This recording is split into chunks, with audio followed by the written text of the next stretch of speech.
इस वीडियो में हम डिस्कस करेंगे मनुष्य में पोषण किस तरह लिया जाता है, जिसे होलोजोइक मोड ऑफ न्यूट्रिशन कहते हैं। होलोजोइक मोड ऑफ न्यूट्रिशन में जीव पहले भोजन को निगलता है, फिर उसको अपने डाइजेस्टिव सिस्टम में डाइजेस्ट करता है।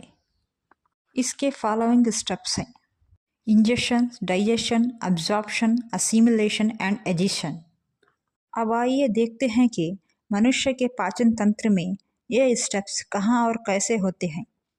जब मनुष्य भोजन को लेता है, भोजन इसके मुंह यानी बक्कल कैविटी में चबाया जाता है, जिसे हम कटिंग एंड चीविंग कहते हैं।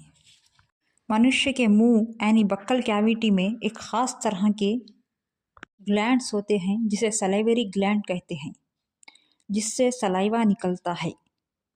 इस सलाइवा में सलाइवरी नामी एंजाइम होता है, जो सिर्फ कार्बोहाइड्रेट को डाइजेस्ट करता है। यानी कार्बोहाइड्रेट का डाइजेशन मुंह में यानी बक्कल कैविटी में शुरू होता है।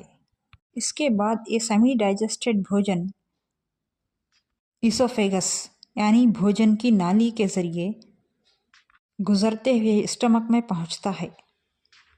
स्टमक यानी पेट ये एक पाउच यानी तहली की तरह होता है, जो अंग्रेज़ी के अल्फ़ाबेट जे की तरह नज़र आता है।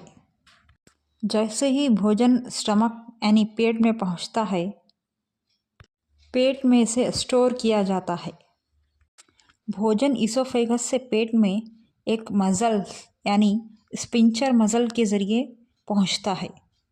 ध्यान में रखिए कि पेट में कोई डाइजेशन नहीं होता, यहाँ सिर्फ भोजन को स्टोर किया जाता है और अच्छे से मिक्स किया जाता है।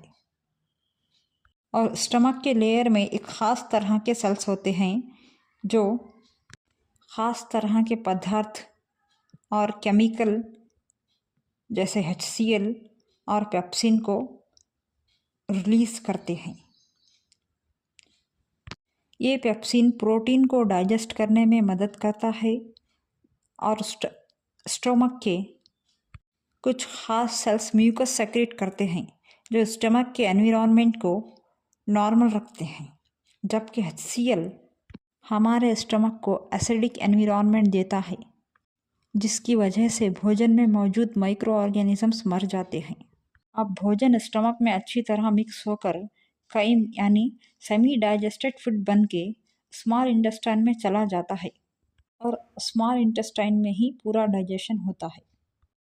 क्योंकि स्मॉल इंटेस्टाइन में विलाई होते हैं, जो ब्रश की तरह दिखते हैं, जो खाने को डाइजेस्ट करने में मदद करते हैं।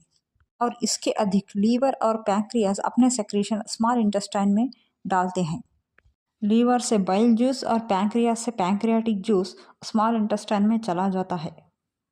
पैंक्रियास से निकलने वाले पैंक्रियाटिक जूस में ट्रिप्सिन और लाइपेस होता है, जो प्रोटीन और फैट को डाइजेस्ट करने में मदद करता है। जैसे कि मैंने कहा कि हमारे स्मॉल इंटेस्टाइन में ब्रश के मानंद स्ट्रक्चर पाए जाते हैं, जिसे विलाई कहते हैं, जो भोजन के अब्जॉर्प्शन में सहायता करते हैं। स्मॉल इंटेस्टाइन में भोजन विली की मदद से कम्प्लीटली अब्जॉर्ब होकर हमारे रक्त में मिलता है, जो ग्लूकोज की फॉर्म में पूरी बॉडी को सप्लाई होता है। और भोजन के पूरा डाइजेस्ट होने के बाद जो वेस्ट प्रोडक्ट निकलता है, वो हमारे लार्ज इंटेस्टाइन में दाखिल होता है। लार्ज इंटेस्टाइन में वाटर और अधिक मिनरल्स एंड साल्ट अब्जॉर्ब होते हैं और यहाँ कोई डाइजेशन नहीं होता। यहाँ से वेस्ट प्रोडक्ट हमारी बॉडी से बाहर निकलता है, जिसे हम एजिशन कहते हैं।